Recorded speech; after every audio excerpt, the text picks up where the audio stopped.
보는 것처럼 히스톤 2A, 2B, 3, 4는 카노니컬 히스톤이라고 얘기를 합니다. 카노니컬이라는 얘기는 그냥 뭐 보통, 보편적인, 일반적인 그런 뜻이에요. 그래서 저렇게 네 종류의 히스톤이 이제 옥타머를 만들기는 하는데 실제로 회관에는 그 기본적인 히스톤 말고 조금 다른 히스톤들이 발견되고 있고 그 히스톤들이 기존 히스톤 자리를 대체해서 들어가 있는 것으로 확인이 됩니다.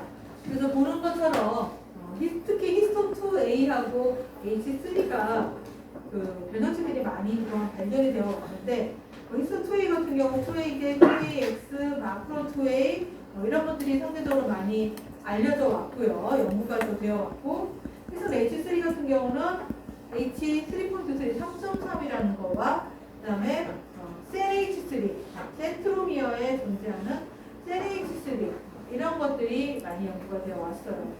그리고 2B는 지금 나오긴 하는데 그 관련된 조직이 일반 조직이 아니기 때문에 또 많이 알려지질 않았고 꽤 오랫동안 히스톤 4, H4는 베리언트가 존재하지 않는 것으로 알려졌었는데 최근에 와서 H4의 베리언트조차도 존재한다라고 밝혀졌습니다. 그래서 이런 약간 다른 히스톤들이 존재한다.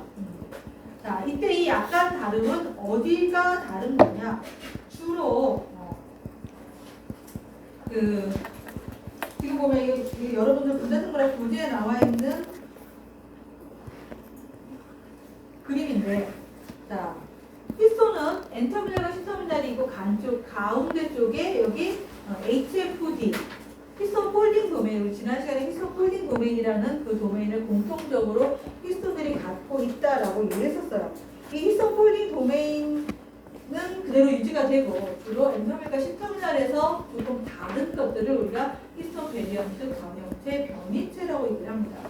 개 중에는 한 50% 이상 다른, 그러니까 기존 것과 다른 것들도 있고 아미노산 4개, 5개 정도 다른 것들도 있어요. 그러니까 조금 많이, 조금 적게도 다르긴 한데 그래도 얘네들이 들어가는 자리는 그 기존의 거에 대체해서 그 자리가 들어가는 데 들어가서 히스톤 옥타머를 가지고 뉴클레오즘을 형성하게 됩니다. 여기서부터 보면 지금 2AZ나 2AX 같은 경우는 기존 히스톤하고 시터미널 부분이 살짝 다르고요. 그 다음에 마크로 2A 같은 경우는 말 그대로 마크로라는 얘기는 크다는 얘기인 거죠. 마크로 2A는 이쪽 시터미널 길이가 기존 것보다 굉장히 길어요. 그래서 히스톤 자체가 굉장히 큰 폴리펩타이드를 형성을 하는 이런 경우들. 그리고 H3 같은 경우는 CNH3는 센트로미어를 의미해서 전체 크로모점 중에 그 당추사가 와서 붙는 부분을 센트로미어라고 하는데 그 부분은 DNA 염기 서열도 좀 다르고요. 나중에 거기 키네토코아라고 해서 당추사가 붙을 수 있도록 단백질들이 와서 붙는데 이 단백질들이 DNA 염기서뿐만 아니라 그 DNA 염기서를 감싸고 있는 CNH3라고 하는 조금 다른 종류의 히스톤들을 인지해서 와서 단백질이 붙어서 키네토코아를 형성하고 거기에 당추사가 와서 결합을 하게 됩니다. 이런 CNH3가 또 존재를 하고 3.3 같은 경우는 다른 어떠한 히스톤 변형체보다 기존과 제일 차이가 없어요. 여기 보면 여기 노란색으로 라인이 한 4개, 5개 정도 그려져 있는데 이 부분만 기존 카노니컬 히스톤과 아미노산 서열이 다른 이런 것들이에요. 그리고 그 각각의 변형체들이 어떠한 역할을 한다라는 것이 오른쪽에 설명이 되어 있어요. 기본적으로 크로마틴 구조를 인액티브하게 하거나 액티브하게 하거나 해서 전사를 활성화시키는 데 관여를 하거나 또는 헤테로크로마틴 형성을 하는 데 관여를 하는 게 일반적이고요. 이 중에 2AX 같은 경우는 보는 것처럼 DNA 리페어 리커뮤네이션 그리고 리페어에 관련된 일들을 수행하게 됩니다. 자, 교재에서 이 그림 봤던 기억나죠? 안 나? 분자생물학책에 나와 있는 거. 인더그램 1, 2 수강 신청한 거 다 확인하고 왔는데. 자, 추석부가 오늘, 이번 주에 새로 이제 확정 추석부가 나왔어요. 그러니까 추석을 안 불렀죠. 확정 추석부가 나와서 봤더니,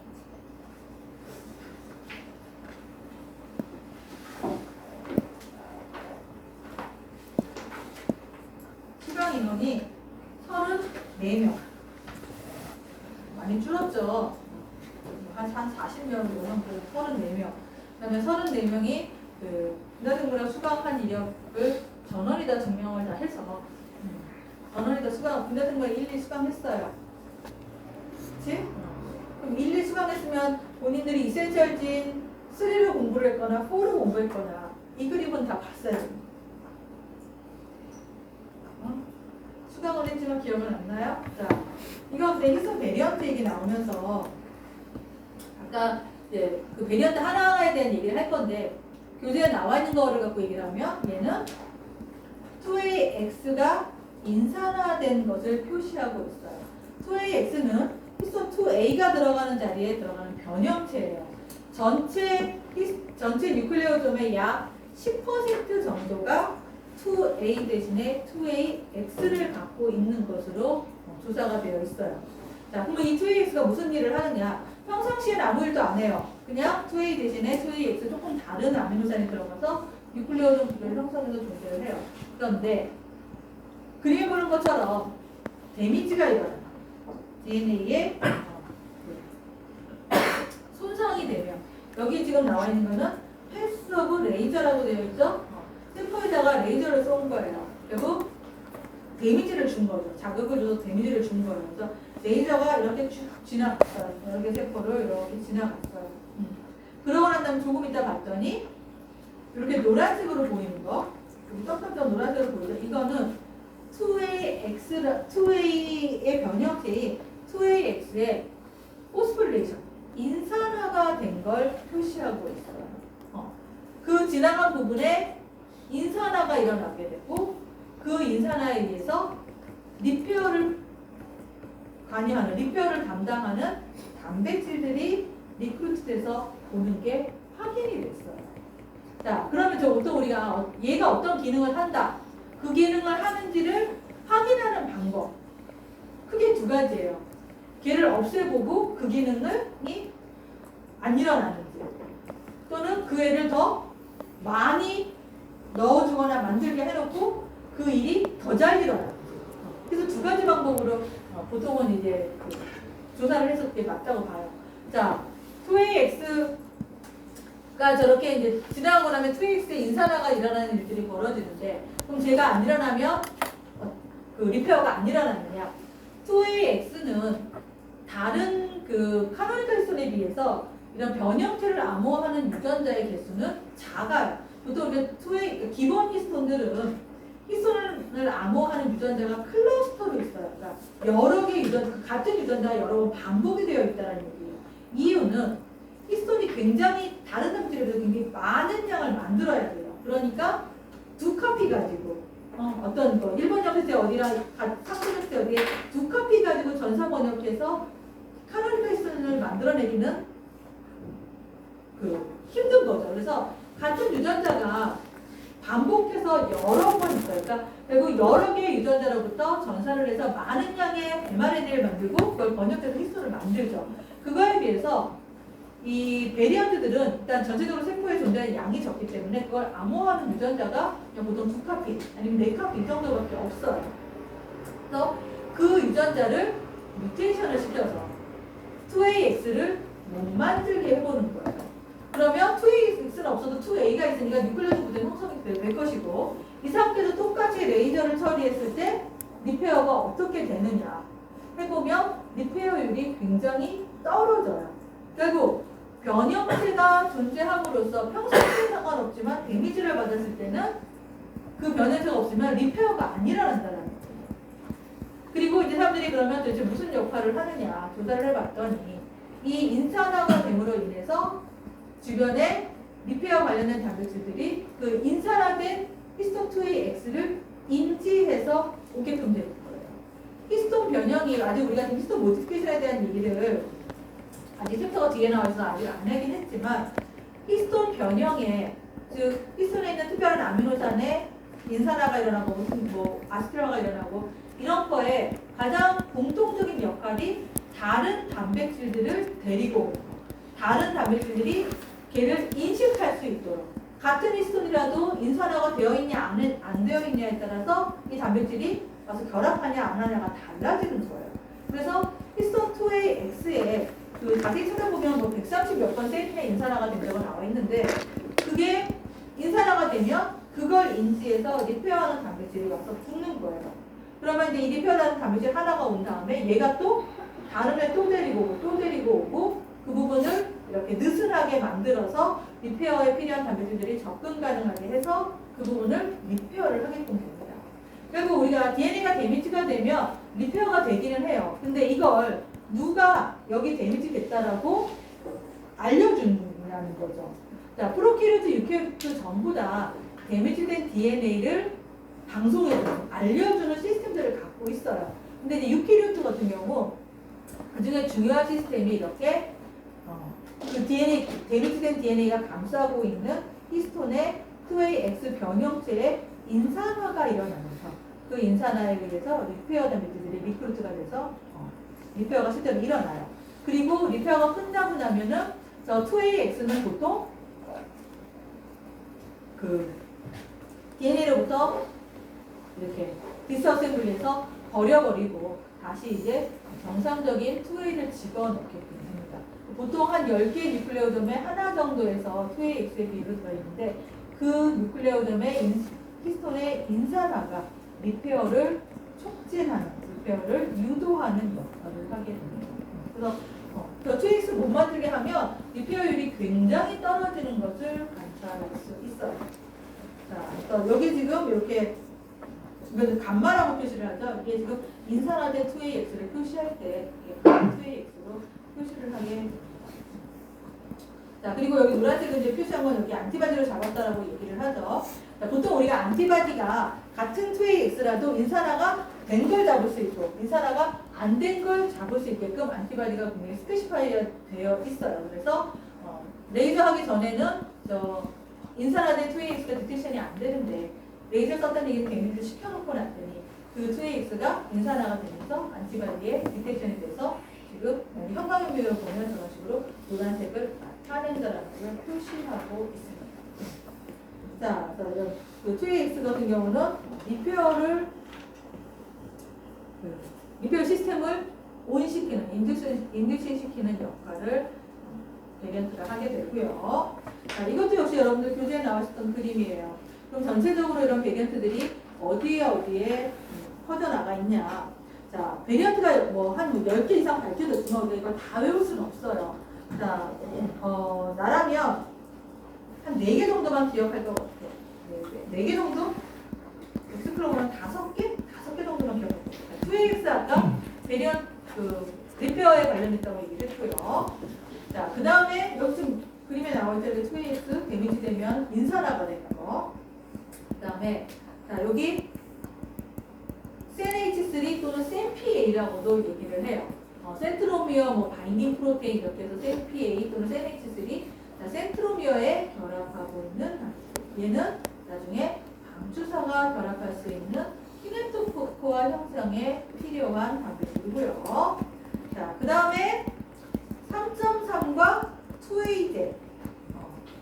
자, 다른 히스톤의 변형체이긴 한데 3.3과 2AZ는 두 개 다 크로마틴을 풀어주는, 오픈시켜주는 역할을 해요. 그러면 이게 어디서 많이 나타나냐? 대표적으로 전사되는 유전자의 프로모트나 진바디에 3.3이나 2AZ이 많이 들어가 있는 걸 볼 수 있어요.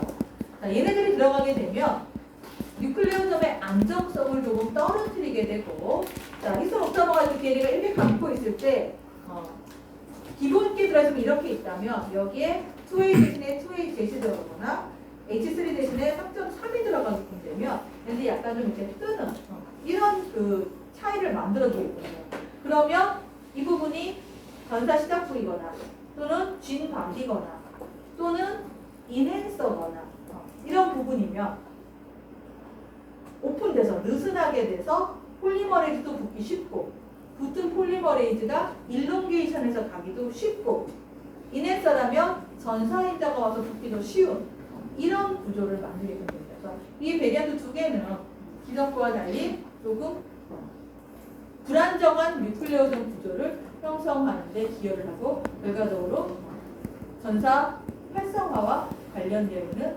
변형체 두 종류죠.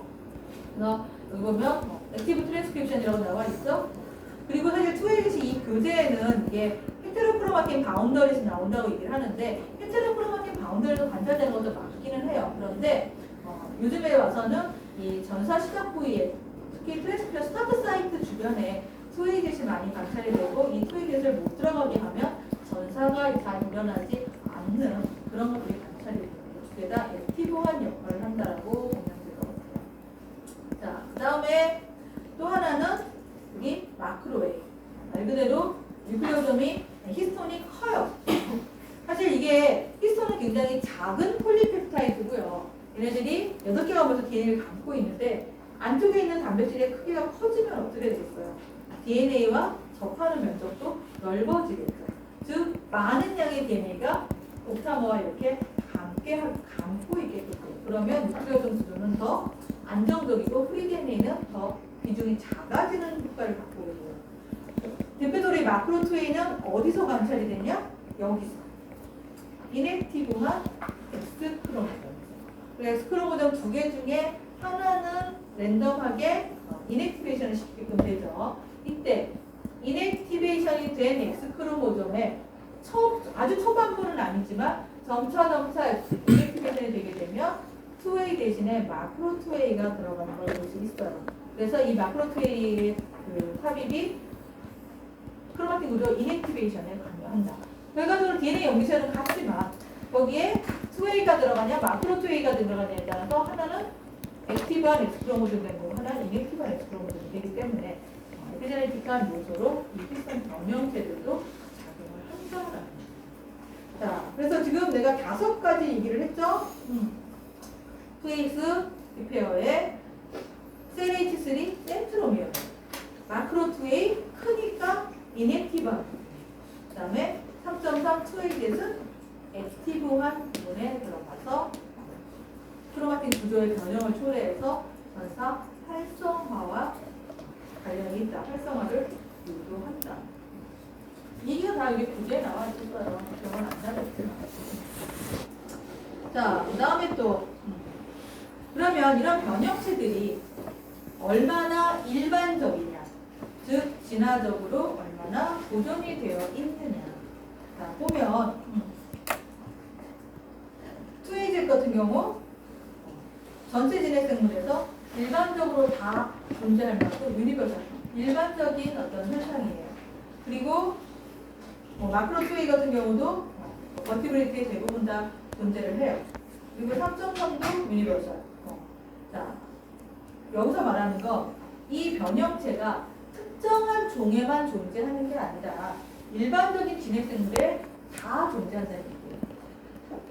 모든 진핵생물에 다 존재하는 것들이라면 그게 뭐 에디언트든 무엇이든 그만큼 생물학적으로 중요하다라는 뜻이거든요. 자, 그래서 이 변형체가 휴먼이나 이런 고등 그거에만 존재하는 게 아니라 여기 보면 꽤 일반적으로 뭐 버티브레이트 심지어 인버티브레이트 그죠? 척추동물이 아닌 것들에도 존재할 만큼 아주 일반적인 현상이다라는 겁니다. 그리고 종에 상관없이 이 변형체들의 기능은 대부분 다 동일합니다. 자, 그 다음에 세네이티스에 대한 얘기까지 나와 있어요. 자, 보는 것처럼 이 세네이티스는 센트로미어 부분에 존재를 하게 되고요. 그 다음에 여기 보면 추라효모, 등열효모, 드로소필라, 식물, 아라비도시스, 포유류, 마말리아. 자, 이런 데서 보면은 전부 다 센트로미어 부분에 기존이 아닌 조금 다른 히스톤들이 존재한다라는 거예요. 이름은 다 각자 붙어 있지만 꽤 많은 공통성을 갖게 되고요. 그럼 얘네들이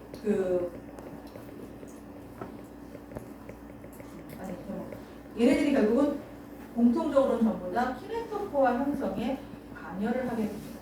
결국 여기서 말하는 건 이런 변형체들이 표모부터 마말리아까지 가장 단순한 진해생물부터 가장 고등한 생물까지 공통적으로 나타나는 현상이다라는 얘기고요. 그 다음에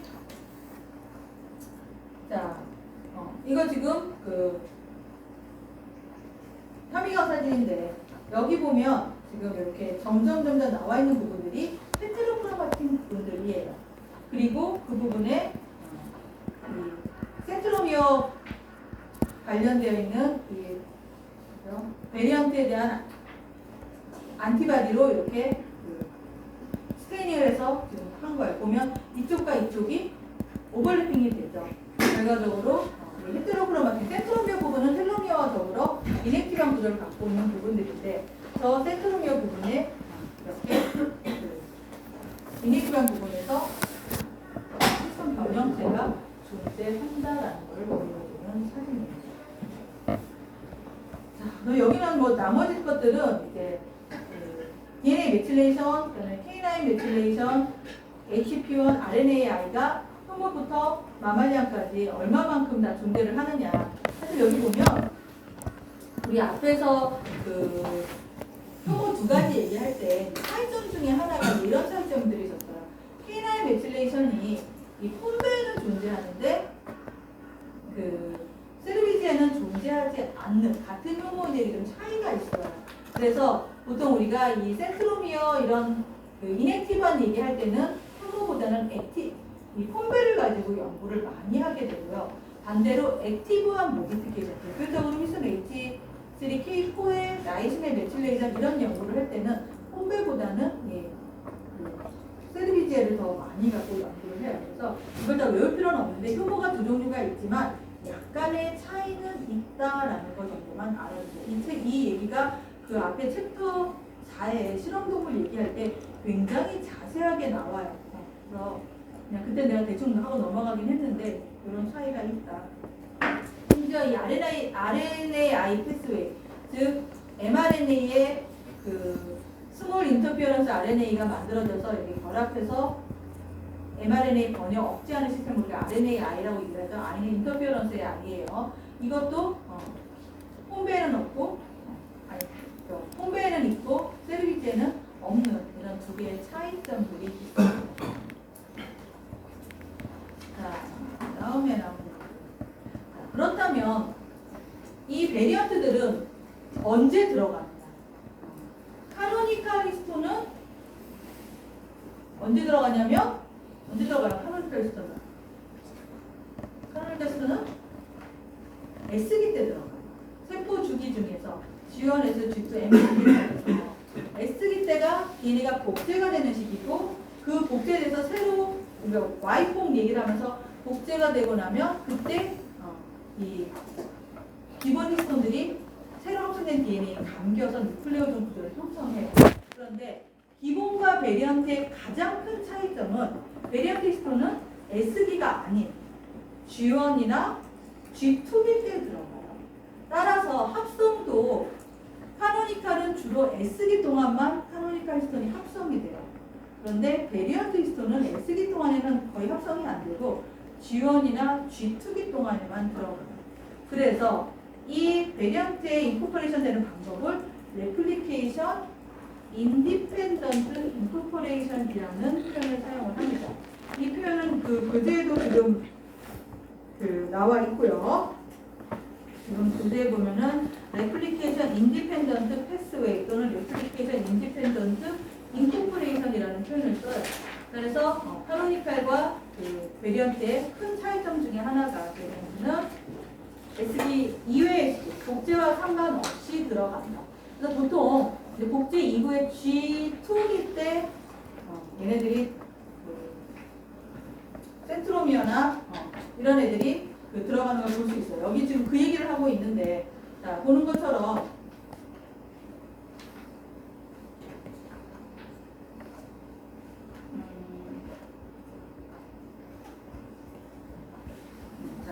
지금 이 부분이 센트로미어 부분이에요. 그러니까 여기 밤색이 기본 히스톤이고 보라색이 베리언트 히스톤이에요.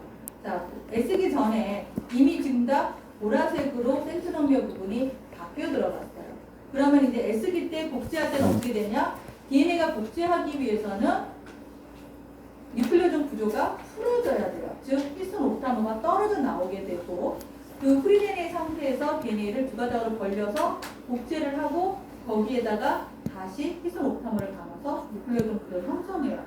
그때 얘네들이 떨어져 나가고 나면 물론 얘네들이 재사용이 되기는 해요. 그런데 하나의 DNA가 두 개가 되면 히스톤의 양이 두 배로 필요하게 되죠. 그때 들어오는 히스톤은 전부 다 뉴 히스톤은 카노니칼밖에 안 들어와요.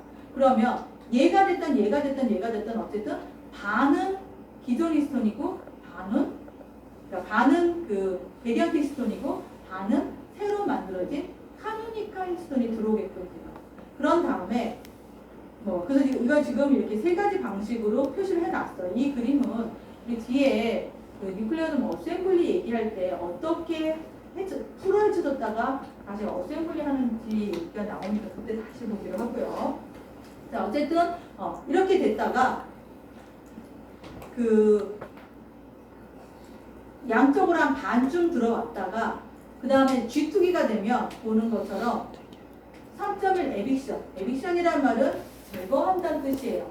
즉 카노니칼 히스톤을 제거하고 다시 이 베리언트들을 집어넣어서 복제가 끝나고 나면 원상태로 돌려주는, 즉 애쓰기 이후에 이런 베리언트들을 다시 집어넣어주는 과정이 일어납니다. 이래야 G2기 때 이 일을 해야 뭐가 돼요?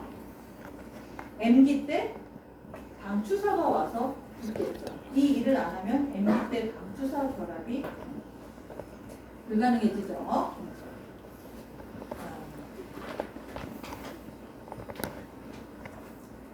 그 다음에 2AZ 얘기가 나와 있습니다.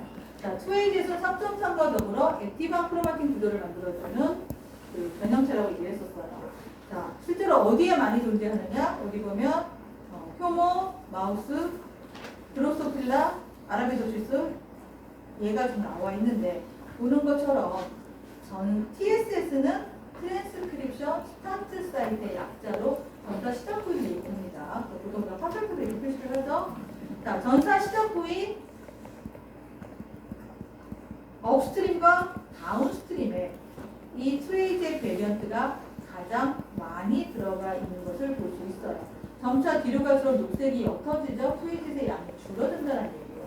그러니까 전사가 안 되는 유전자들은 이 2AZ 들어가 있지 않아요. 그런데 전사가 되려고 하면 먼저 사실 전사를 시작하기 전에 먼저 2AZ이 이렇게 인코포레이션이 되어 있는 것을 볼 수가 있어요. 그리고 여기서 또 하나 볼 게 그 위치가 딱 정해져 있어. 뉴클레오존 포지셔닝도 역시 의미를 하게 됩니다. 자, 그럼 2AZ이 들어가서 전사에 어떤 도움을 주냐? 아까 말한 대로 2AZ는 뉴클레오존 구조를 조금 불안정화시킨다고 얘기했었어요. 그러면 여기 프로모터 부분에 RNA 폴리머레이즈가 붙은 다음에 진바디로 옮겨가면서 일론게이션을 할 때 훨씬 옥타머를 DNA로부터 떼어내기 쉽겠죠. 자, 복제도 그렇지만 전사 과정 역시도 DNA를 상대로 새로운 RNA 분자를 만들어내야 돼요. 이 과정은 DNA가 히스톤에 감겨진 상태에서는 절대 일어날 수가 없어요. 그리고 프리 DNA 상태로 이 상태에서 벗겨서 이렇게 있으면 벗겨서 그다음에 걸려서 하나의 주형으로 새로운 과정을 만들어내야 돼요. 결과적으로 이걸 먼저 떼고 이 상황에서 전사하고 폴리머를 지나가고 나면 다시 뉴클레오점에 결합하는 과정이 반복이 돼야 돼요. 이때 이걸 좀 띄기 쉽다면 전사가 일어나기 훨씬 쉽겠죠. 2AZ 같은 경우 이걸 훨씬 쉽게 해주는 역할을 해요. 그래서 저렇게 모든 일이 이게 시작이 어렵잖아. 그죠? 프로모트에 붙은 RNA 폴리머레이즈가 진 쪽으로 움직여가면서 전사를 시작해가는 그 첫 번째 스탑이 어렵고 일단 한번 굴르기 시작하면 그 다음은 좀 쉽게 넘어가거든요. 그래서 주로 저렇게 첫 번째 부분에 2AZ이 많이 존재를 해서 폴리머레이즈의 일롱게이션을, 트랜스크립션 일롱게이션을 쉽게 해주는 역할을 투웨이 대시 하게 됩니다. 자, 이런 것도 마찬가지로 투웨이를 못 만들게 하면 세포 안에 투웨이제 유전자를 뮤테이션 시키거나 또는 투웨이제 mRNA에 siRNA 쳐서 번역 못하게 해서 투웨이제 발현량을 낮추게 되면 유전자의 전사 수준이 유전체 전체 수준에서 떨어지는 걸 볼 수 있습니다. 결국 전사에 필요하다는 거죠.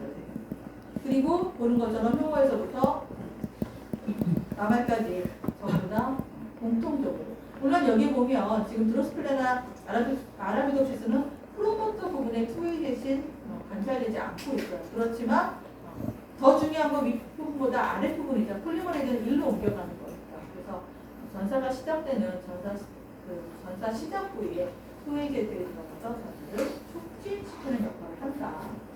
자, 위쪽에 보면 그렇다면 투웨이젯은 누가 넣어주냐?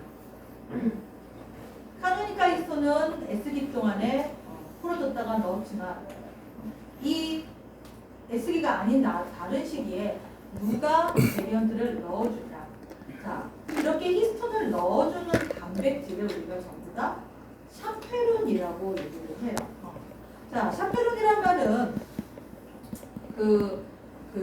어원을 따지면 쫓아다니는 애, 같이 다니는 애, 같이 들러붙어서 다니는 애, 이런 애들을 샤페론이라고 얘기를 해요. 프랑스어에 샤프롱이라는 단어가 있어요.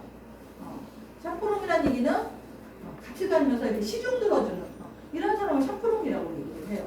결과적으로 이 샤페론이라는 말은 히스톤과 직접 결합을 해서 히스톤을 어디다가 넣어줘야 할 부분이 있으면 데려다가 넣어주는 얘네들을 샤페론이라고 얘기합니다. 우리가 앞에서 한 번씩 언급했던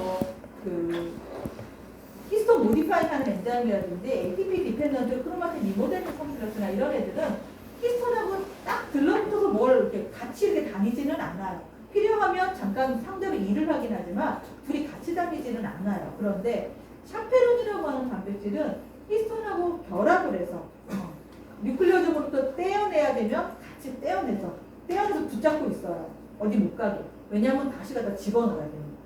또는 베리언트도 집어넣어야 되면 핵 밖에서 합성돼서 들어온 베리언트를 붙잡아서 집어넣어줘야 될 때 갖다가 이렇게 집어넣어줘. 이런 단백질을 우리가 샤페론이라고 얘기를 하는데 지금까지 꽤 다양한 종류의 샤페론들이 발견이 되고 보고가 됐어요. 그래서 카노니칼 히스톤에 대한 샤페론도 꽤 보고가 되어 있고 변형체에 대한 샤페론도 보고가 되어 있어요. 그런데 완벽하게 다는 아니고 물론 샤페론이 다 있을 거라고 사람들이 생각은 해요. 근데 아직까지 다 못 찾은 거죠. 여기 보면 이런 애들 이노80 여기는 사실 요거 두 개는 이노80하고 이 SWR은 샤페론은 아니에요. 얘네들은 리모델링 컴플렉스예요. 결국 히스톤을 떼어내기 위해서도 마이너스 차지를 띠고 있는 DNA와의 결합을 약화시켜야 되니까 리모델링 컴플렉스도 관여를 하게 되고요. 여기 있는 이런 애들이 이제 샤페론이에요. 단백질 이런 멸란 뜻은 아니에요. 이런 샤페론들이 존재를 해서 베리언트를 떼어내거나 집어넣는 데 관여를 하게 되고요. 전체적으로 뉴클레오적 해체에는 그러니까 샤페론은 떼서 들고 있는 애인 거고 해체하는 데는 리모델링 컴플렉스, ATP 디펜던트 리모델링 컴플렉스가 해체를 하게 되고 해체된 히스톤을 붙잡고 있는 애를 이렇게 샤페론이라고 얘기를 합니다. 그래서 이런 리모델링 컴플렉스와 샤페론들이 관여를 해서 전사되는 유전자에 갖다가 집어넣는다는 얘기를 하고 있어요.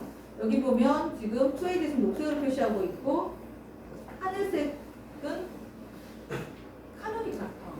전사가 시작되면 어떻게 됐어요? 하늘색이 아니라 진짜 녹색으로 바뀌게끔. 그리고 전사 시작 부위뿐만 아니라 여기 뒤에 이렇게 표시하고 이렇게 돼 있죠. 이건 뭐냐면 전사 시작 부위에서부터 꽤 멀리 떨어져 있다는 얘기예요. 전사 시작 부위에서 멀리 떨어져 있는 레귤레이터리 엘레먼트. 레귤레이터리라는 얘기는 조절한다는 얘기죠. 뭘 조절해? 전사를. 엘레먼트는 DNA 염기서열을 표시할 때 쓰는 표현입니다. 그래서 전사를 조절하는 DNA 염기서열. 뭐겠어요? 인핸서들. 인핸서에서도 투웨이젯이 인핸서 아닌 부분보다 많이 들어가 있는 것들이 확인이 됩니다. 자, 그다음에 마크로 투웨이. 지금 아까 말한 대로 인액티브한 XI 지금 인액티브한 X 크로모점 표시하고 있죠. 아니 XI는 인액티브한 X 크로모점에 이렇게 그 마크로 투웨이가 들어간 걸 표시하고 있고요. 여기 보면 빨간색 단백질 얘가 바로 샤페론이에요. 그래서 이 마크로 투웨이와 결합을 해서 집어넣어주는 샤페론들이 존재를 하고요. 또 하나 전사와 관련 액티브한 변형이 바로 3.3인데 자 앞에 보면 우리 그 교재에서도 분자생물학 교재에서도 3.3은 일단 전사되는 유전자에도 들어가고 또 하나는 이 그 헤테로크로마틴 바운더리에도 들어간다고 얘기를 했었어요.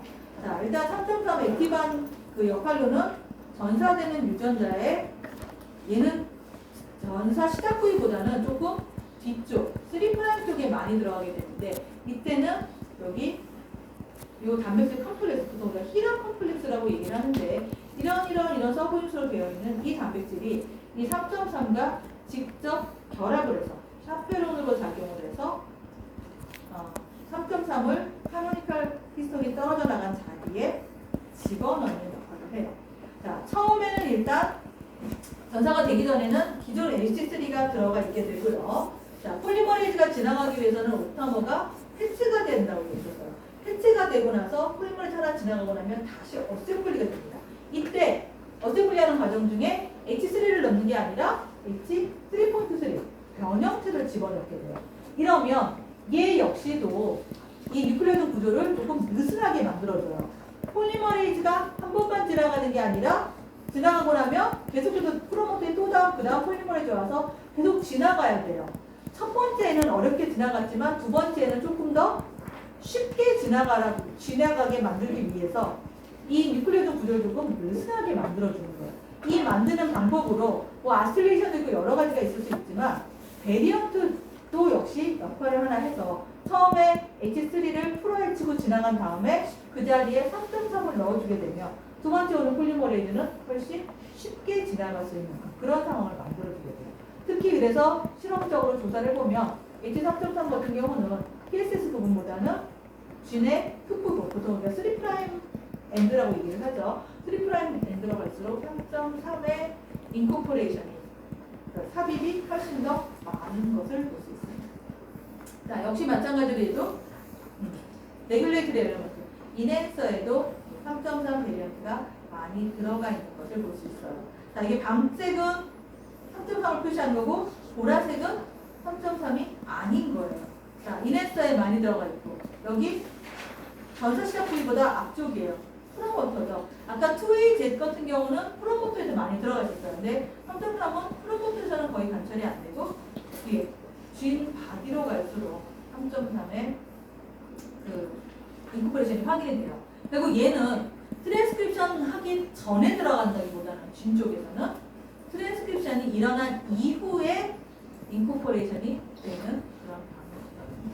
이따 마지막에 뒤쪽에 가면 실험 데이터들을 보여줄 텐데 그 실험들에서 보면은 우리가 타임 코스로 실험을 쭉 해보면 전사가 안 될 때는 3.3이 관찰이 안 되는데 전사를 이제 막 시작할 때는 3.3이 조금밖에 안 들어가요. 근데 전사가 많이 진행이 되면 결국 점차 3이 H3가 3.3으로 바뀌어서 3.3의 양이 많아지는 것들을 볼 수 있습니다. 자, 그리고 이 3.3은 헤테로크로마틴 바운더리에서도 관찰이 되기는 하는데 이때 3.3을 집어넣는 샤페론의 종류가 보는 것처럼 다른 걸 볼 수 있어요. 그러니까 대상은 똑같이 3.3이지만 전사 부분에서는 히라 컴플렉스가 샤페론으로 작용한다면 여기 나와 있는 DAXS가 3.3의 샤페론으로 작용하는 것을 볼 수 있어요. 그 같은 베리언트라도 그 들어가는 위치에 따라서 다른 샤페론이 작용하는 것들이 자, 여태까지 밝혀진 샤페론은 사실 10종류가 안 되기는 해요. 근데 그 10종류가 안 되고 그다음에 이 샤페론들을 또 보게 되면 나름 자기 담당이 있어요.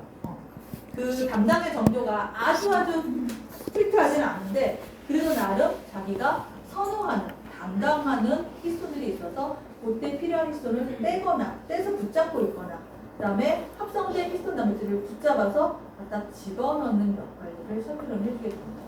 자, 교재에도 보면 팩트랑 뭐 ASF1이랑 캠프1이랑 이런 것들이 나오게 되는데 자, 그 얘기는 요 뒤에 6챕터에 같이 나와요. 지금 5챕터, 6챕터가 이 인코포레이션 파트가 같이 나와서 지금 같이 갖고 왔습니다. 그때 다시 한번 얘기할게요. 자, 그런 것처럼 뭐 지금 정리가 되어 있는 건데 투에이즈, 액티브, 마크로 투에이, 인액티브, 그 다음에 투비도 뭐 투비는 사실 많이 알려지는 않았지만 얘도 액티브한 역할을 해요. 보는 것처럼 뉴클레오좀 스테빌리티를 낮춰요. 뉴클레오좀 스테빌리티를 낮춘다. 안정성을 낮춘다. 액티브한 역할인 거죠. 자, 그러면 얘가 되면 어떤 일이 벌어지냐 여기 스플라이스 이피션시를 올려요. 스플라이스란 요소는 우리 전사되고 나면 인트론 제거하는 과정을 우리가 스플라이싱이라고 얘기를 하죠. 그 이피션시를 올린다라고 나와 있어요. 자, 스플라이스 이피션시가 높아지게 되면 어떤 일이 벌어지냐면 크로마틴 구조가 액티브하면 RNA 폴리머레이즈가 지나가는 속도가 어떻게 돼요? 좀 빠르죠. 그러면 이때 그 나오는 역할 결과 중에 하나가 얼터너티브 스플라이싱을 할 때 중간에 엑선 하나 건너뛰고 이렇게 멀리 얼터너티브 스플라이스 하는 그런 결과들을 갖고 와요. 즉 무슨 얘기냐면 엑선이 1, 2, 3, 4, 5번이 있다. 폴리머레이즈가 천천히 간다. 그러면 1, 2, 3, 4, 5 엑선을 다 엮어서 mRNA로 집어넣게 돼요. 근데 폴리머레이즈 좀 빨리 간다. 그러면 1, 2, 3 하나 빼고 4번 엑선을 갖다 바로 붙이는 그런 결과들이 나와요. 자, 얼터너티브 스플라이싱이라는 개념이 결국 엑손을 인트론처럼 취급하는 게 얼터너티브 스플라이싱이에요. 이걸 조절하는 여러 가지 요소들이 있긴 한데 가장 잘 설명된 게 RNA 폴리머레이즈의 일롱게이션 레이트, 일롱게이션 스피드예요. 그래서 크로마틴 구조가 액티브하면 폴리머레이즈가 빨리 지나가면서 엑손 하나가 인트론처럼 취급돼서 긴 인트론이 한 번에 붙잡아서 처리가 된다는 거죠. 우리가 스플라이싱 할 때 스플라이싱 하는 기작이 뭐예요? 스플라이싱 기작 뭐였죠? 응? 우리가 인트론을 제거하는 게 스플라이싱이라고는 알고 있어요. 어떻게 그 과정을 수행하죠?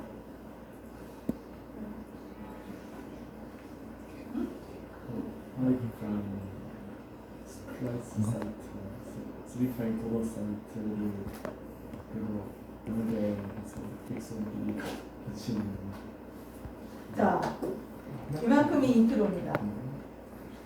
그죠? 이만큼이 인트론이다. 그러면 어떻게 돼요? 여기와 여기를 붙이면 돼요. 근데 그 법칙이 뭐죠? 여기가 끝이고 여기가 끝인지 어떻게 알죠?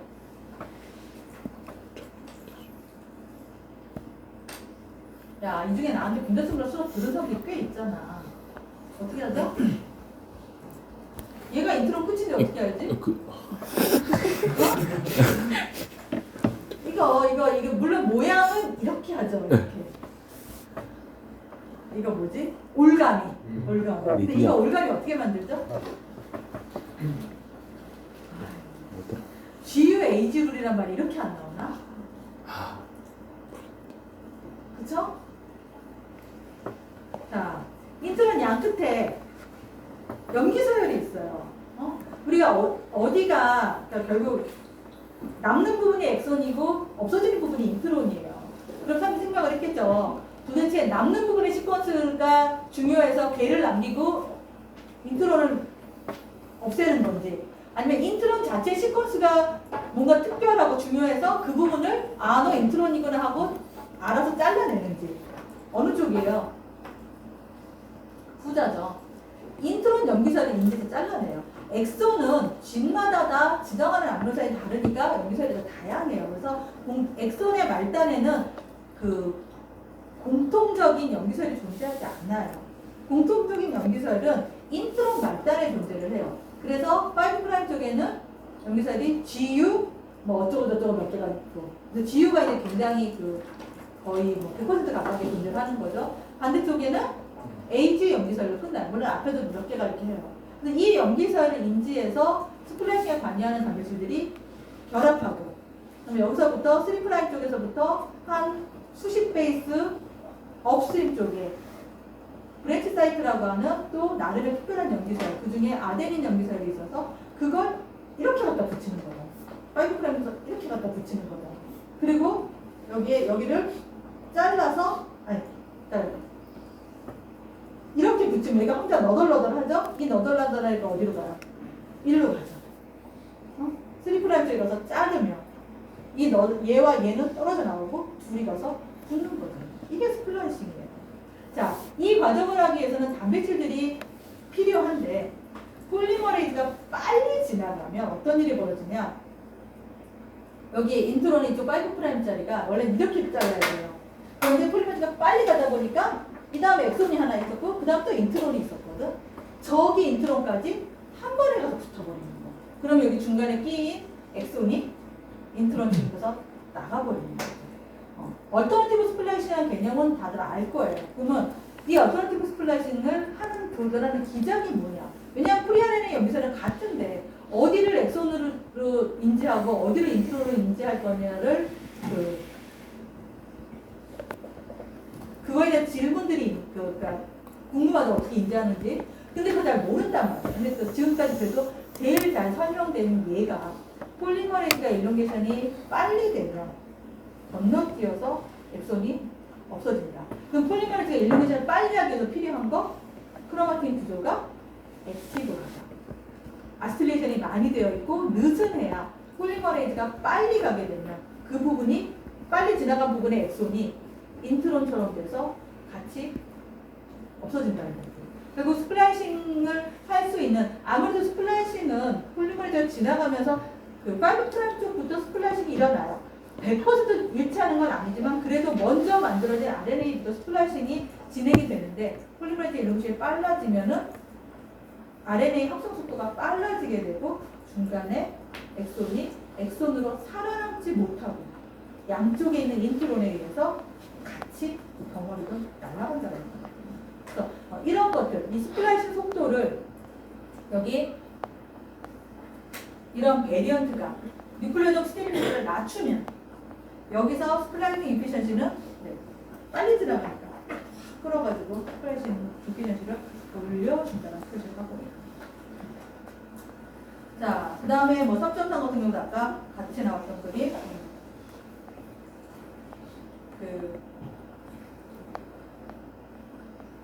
여기 보면 인에서 부분에 턴오버 억세서빌리티 이런 표현을 해놨어요. 자, 여기서 말하는 턴오버라는 얘기는 턴오버는 이게 뭐가 바뀌는 걸 우리가 턴오버라고 얘기를 하죠.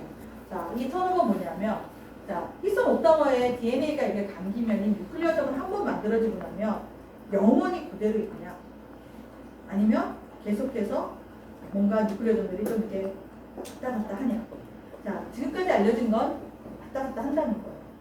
풀렸다 맞았다 이걸 갖다 턴오버라고 얘기를 하는 거예요. 근데 3.3이 들어가면 턴오버 레이트가 이러면 이거야. 이거 턴오버 레이트가 높은 거예요. 이러면 턴오버 레이트가 낮은 거예요. 안정적인 거예요. 이걸 누가 정한? 이거에 베리언트가 관여한다는 얘기예요. 3.3 같은 경우는 턴오버 레이트를 올린다라는 얘기예요. 높인다라는 얘기가 되는 거고 카노니칼은 훨씬 안정적인 구조니까 턴오버 레이트를 낮춘다라는 얘기예요. 자, 3.3도 이런 그리고 보면 트랜스크립셔널 메모리라는 표현을 써놨어요. 자, 트랜스크립셔널 메모리 폴리머레이즈 한 번 지나가면서 DNA한테 알려주는 거지. 내가 한 번 지나가면서 액티브하게 잘 닦아놨어. 저는 좀 편하게 와. 이게 바로 트랜스크립셔널 메모리의 역할을 하는 거예요. 즉 나는 어렵게 H3를 밀고 나갔지만 두 번째에는 조금 쉽게 가라고 H3 대신에 4.3을 집어넣어서 그러면 그 유전자는 이 유전자가 지금 전사가 되고 있구나. 메모리가 되는 거죠. 그래서 그 다음 전사를 훨씬 쉽게 해주는 그런 역할을 고전사가 또 하게 됩니다. 자, 다음에 자, 전사가 인덕션 되는 전사가 일어나는 과정을 크로마틴 구조로 지금 표시해 놓은 모습이에요. 자, 보면 여기 프로모터, 여기 인핸서, 멀리 떨어져 있는 인핸서죠. 자, 지금은 아직 전사가 일어나지 않은 상황입니다. 그리고 피스톤들은 지금 다 그대로 들어가 있어요. 자, 그럼 이 상황에서 아직 완전히 액티브하지는 않지만 이제 요 인핸서는 앞으로 액티베이션이 되려고 준비하는 부분이라고 생각을 하면 먼저 이렇게 베리언트가 들어가 있어요. 어떤 베리언트? H3.3. 자, 진짜로 인핸서가 액티베이션이 되면 이렇게 돼요.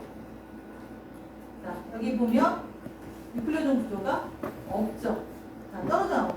지금 이 상황은 아직 뉴클레오존 구조는 존재하지만 조금 액티베이션이 돼서 카노니칼이 아니라 베리언트가 들어가 있는 모습이고요. 자, 이 이후에 이제 커미트먼트라는 얘기는 실제로 뭐가 시작되는, 전사가 시작되는 그런 개념이에요. 자, 이 개념이 되면 이렇게 멀리 떨어져 있던 인핸서와 프로모터가 고리구조 형성을 통해서 이렇게 가깝게 존재를 하게 됐어요. 아직 전사는 포이스트란 얘기 뭐하나 아직 준비는 하고 있지만 전사를 하고 있지는 않은 그런 잠정적인 이런 단어, 이런 그 뜻이에요. 그래서 전사를 할 준비는 꽤 하고 있지만 아직 본격적인 전사가 일어나지는 않은 상황이에요. 자, 이때가 되면 여기 빨간색으로 프로모터에 뭐가 빨간색으로 변했죠. 그건 뭐냐면 아까 2A Z, 그죠? 빨간색 표시 2A Z죠? 2A Z로 변한 거예요. 아직 전사는 일어나기 전에 아까 프로모터 여기는 2A Z 없었었어요. 전사가 일어나려고 하니까 프로모터 부분에 베리안트가 들어가서 폴리머레이즈 결합도 쉽고 이제 폴리머레이즈 일론게이션도 좀 쉬운 상황으로 변화가 됐어요. 자, 그리고 본격적으로 전사가 액티브, 전사가 시작이 되게 돼요. 그러면 이 2AZ에 모두 들어가냐? 녹색 3.3. 그리고 여기는 쥔바디 표시를 안 했는데 이게 쥔바디 쪽에도 3.3들이 들어가게 돼요. 그리고 이때 인핸서는 보면 인핸서는 지금 뉴클레오존이 없죠. 피스톤이 없죠. 이래야 전사에 필요한 여러 가지 단백질들이 쉽게 결합을 할 수 있으니까 완전히 액티브한 구조가 돼요. 보통 우리가 이런 상황일 때 DNAG 원과 같은 엔도뉴클리이즈를 처리하게 되면 이런 부분 굉장히 잘 잘려요. 그러면 그 부분을 우리가 DNAG1 하이퍼센시티브 사이트 DHS라고 얘기를 하죠. 가장 대표적인 DHS가 액티브한 인핸서고, 그 다음에 이런 부분 프로모터의 TSS 전사 시작 부위 진 부분은 히스토리 계속해서 감겨져 있어요. 그런데 전사 시작 부위에는 뉴클레오존이 조금 떨어져 나가 있는 걸 볼 수 있어요. 그래서 DNA 조원과 같은 엔도뉴클리이즈 처리하면 하이퍼센시티브가 잘 잘린다는 얘기예요. DNA가 혼자 있으면 잘 잘려요. 근데 히스토리든 뭐든 단백질하고 결합하고 있으면 잘 안 잘려요. 잘 잘리는 부분은 하이퍼센시티브하다는 얘기고, 잘 잘린다는 얘기는 나 혼자 있다는 얘기인 거고, 잘 잘린다는 얘기는 액티브하다는 얘기인 거고, 프리 DNA라는 얘기인 거고, 오픈 크로마틴 구조라는 얘기인 거고, 다 같은 얘기예요. 자, 지금 랩에 있는 실험 데이터 하나 갖고 올 거예요. 자, 에펜토포티브가 보이죠? 여기 뭐예요 이거?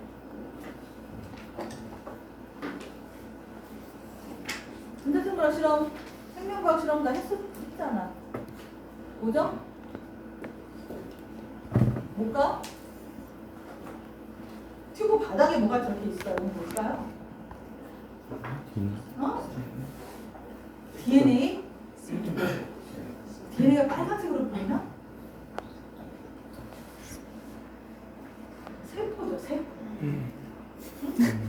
자, 세포는 용액에서 자라잖아요. 바닥에 붙어 자라든 떠서 자라든 어쨌든 보통 우리가 세포를 키울 때 플라스크에다가 셀라인 기준으로 플라스크에 키우잖아요. 그죠? 그리고 그걸 실험을 하려면 어떻게 해요? 플라스크에서 걷어내야 되죠. 그러면 걷어내서 어떻게 해요? 처음에는 그 보통 우리가 파이폰 튜브라고 하는 50ml 튜브나 이런 데다가 집어넣죠. 그럼 거기에 세포와 세포 배양액이 같이 들어가죠. 실험 시간에 그렇게 안 했어요? 하지 않았어? 어? 자, 그렇게 들어가면 이제 세포만 걷어내야 되니까 어떻게 해요? 원심 분리요. 센트리퓨즈 돌리죠. 그러면 펠렛은, 그러니까 셀은, 세포는 바닥으로 떨어지고 배양액은 위쪽에 올라가죠. 자, 그러면 이제 그 배양액만 버리고 세포만 가지고 뭔가 실험을 해요.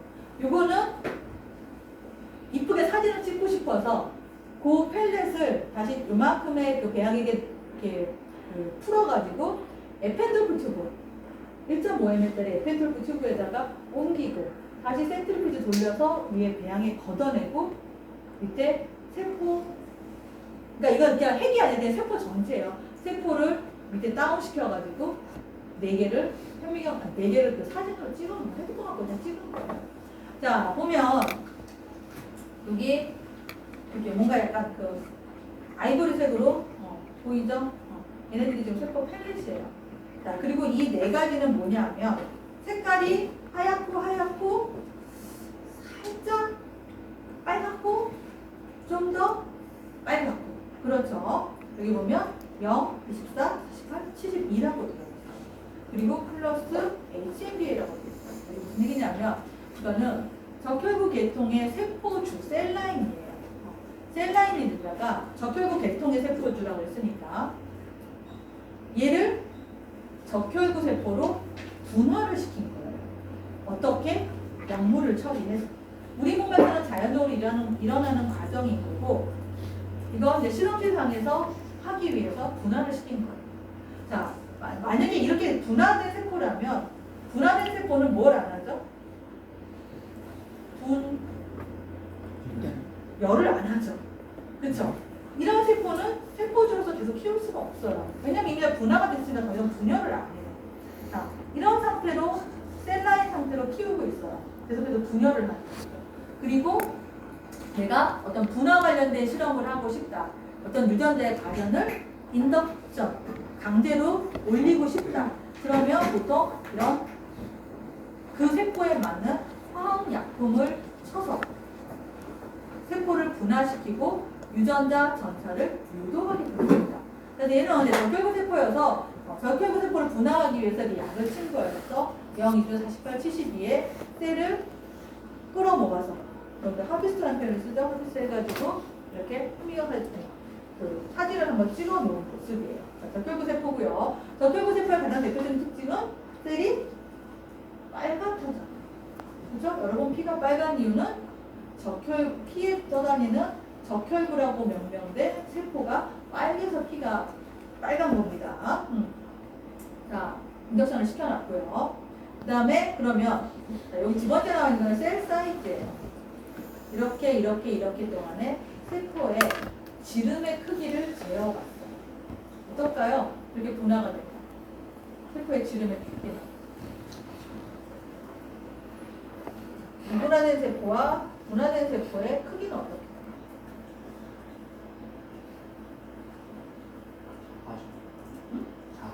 작아져. 왜?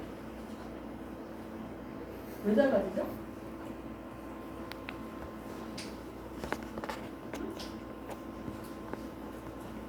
왜 작아져요?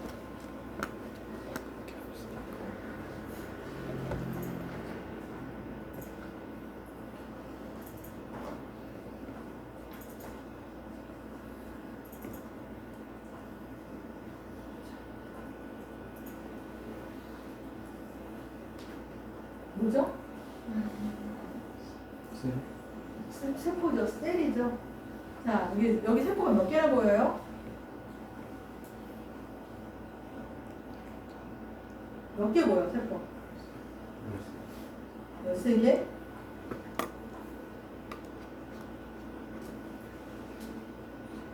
넌 어떻게 해서 13개냐? 어디까지 13개인 걸까? 난 12개가 보이네.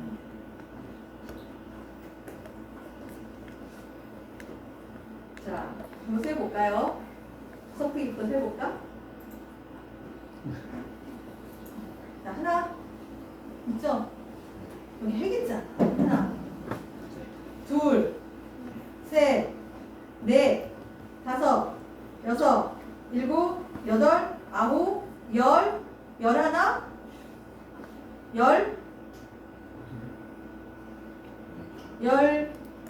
둘, 그 다음에 13이 있어요, 없어요?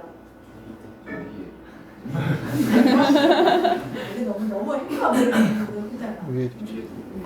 이거? 그래, 이거까지 하면 13.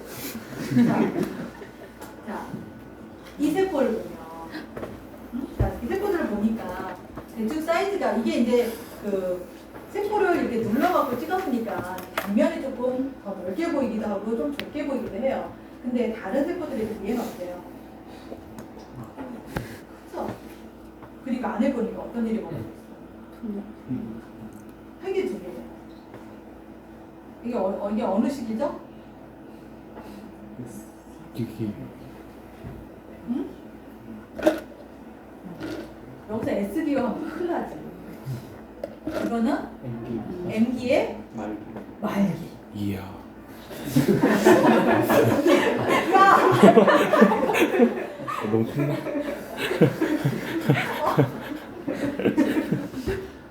아니, 아까 여는 거 봤죠? 1학년 생명과학 교재 그림 그려놨는데 그걸 야 그러면 어떡하냐. 여기 지금 3학년에 앉아가지고. 자, 이거 지금 SB 지나서 SB 지나고 G2기 지나서 MB 돼갖고 G1, M기에 전기, 주기, 후기, 말기가 끝나고 이제 뭐가 나면 돼요? 세포 질 분열만 하면 이제 2개의 세포가 되는 거잖아요. 자, 내가 얘기하고 싶은 건 크기가 어때요? 크잖아. 우리가 보통의 세포가 이만하다면 이 상태로 세포 분열이 얘가 반뚝해서 세포 분열해요? 아니죠. 이렇게 세포 분열하는 건 뭐라고 그러죠?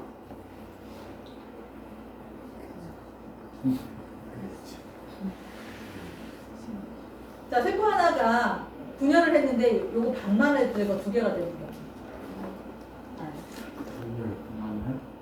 나날. 가정서도 듣죠? 자, 보통의 세포는 요만한 세포가 분열하기 위해서는 G1, S, G2기 동안에 안에 DNA만 복제하는 게 아니라 부피도 커져요. 그래서 거의 2배로 커져요. 그리고 반당하는 거예요. 이게 세포, 일반적인 체세포 분열이에요. 근데 난화를 초기 발생일 때 수정란에서 포배기 상태가 될 때까지 수정란 하나의 세포가 2개, 4개, 8개, 16개, 32개, 64개가 될 때까지는 어떻게 돼요? 부피 성장 없이 세포 분열만 해요. 그래서 수정란이나 64개 세포로 구성된 걸 보통 우리가 포백이라고 얘기를 하죠. 블라스토시스트 거기까지는 사이즈가 동일해요. 이건 그래서 같은 세포 DNA는 복제를 해서 분열을 하지만 나머지 거를 크기를 키우지 않기 때문에 일반 세포 분열과 구별해서 난활이라고 얘기를 해요. 그죠? 그래서 근데 그걸 제외하고 일반적인 세포 분열은 이제 세포가 커진다는 얘기예요. 자, 그리고 세포가 우리 몸에 있는 세포들은 크게 2 종류예요. 계속해서 분열을 하거나 분열을 멈추면 뭐래요? 분화를 해요. 그쵸? 그래서 셀 디비전을 해서 그로스를 하거나 아니면 특별한 세포로 디퍼런시에이션을 해요. 그죠? 그래서 셀 프로리퍼레이션 또는 셀 디퍼런시에이션 이렇게 얘기를 하잖아요. 자, 분화가 되면 더 이상 분열을 안 해요. 그러니까 아까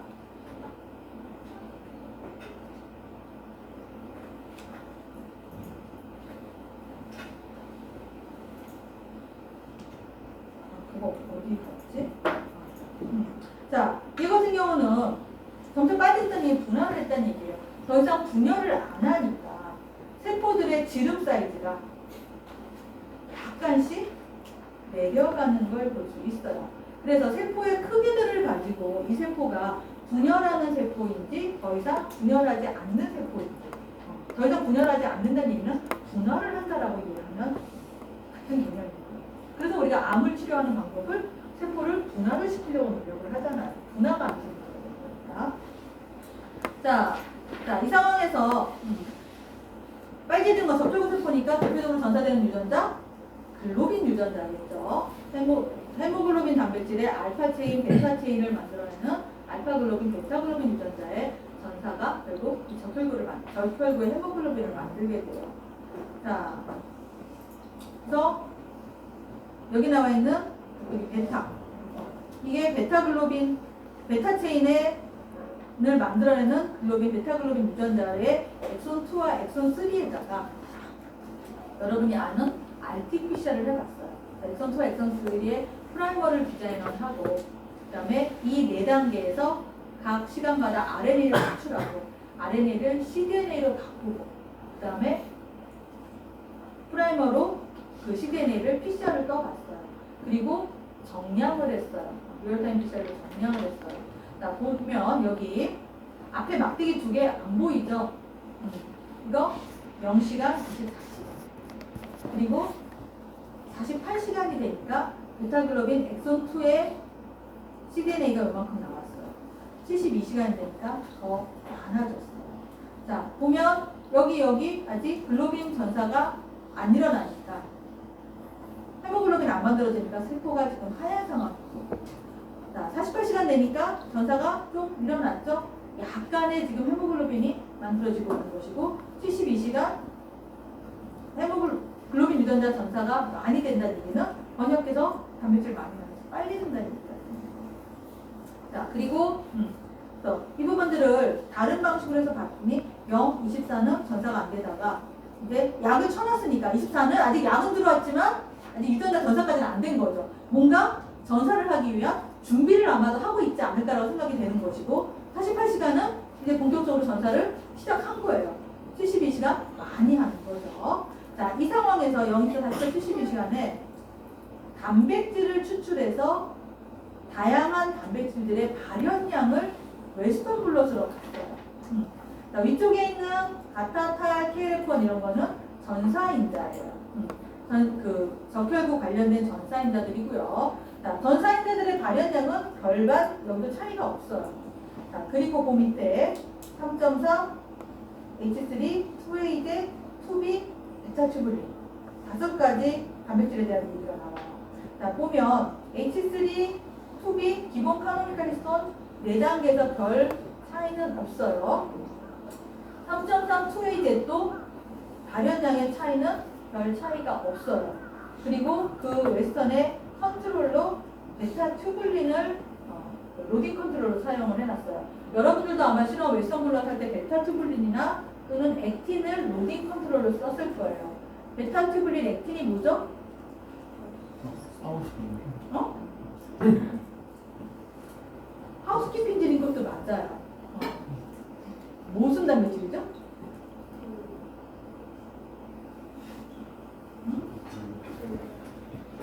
베타튜블린과 액틴.